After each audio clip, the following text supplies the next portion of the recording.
Helen says, what do I hope will happen in terms of LDN research in the next 20 years?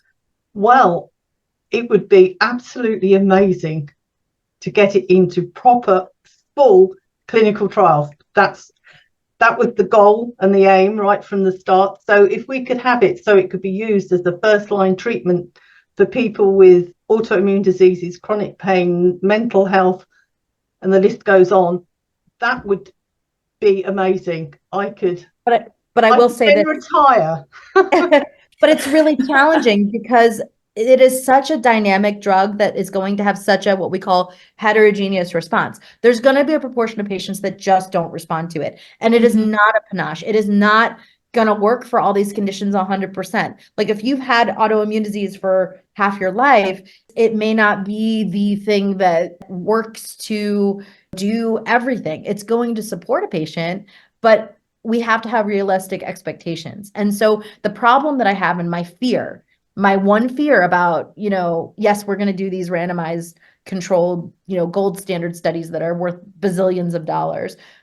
Unfortunately, there's not money in that for drug companies, which I have a lot of feelings about because, again, I don't want LDN to be taken away from us. We already have Mhm. drugs that are marketed that are FDA approved that have higher doses of naltrexone.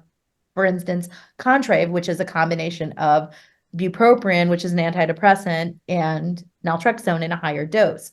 And doctors will sometimes say, oh, we have this and it's the same thing. Well, no, it's not.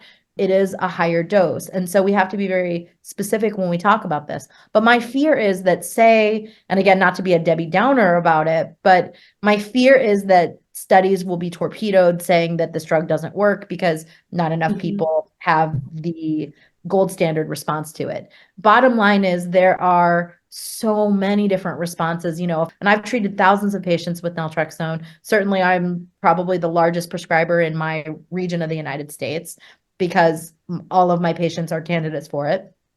But I see as many responses as the number of patients that are prescribed the drug. So my hope is just that we have a lot more exposure and a lot more study of it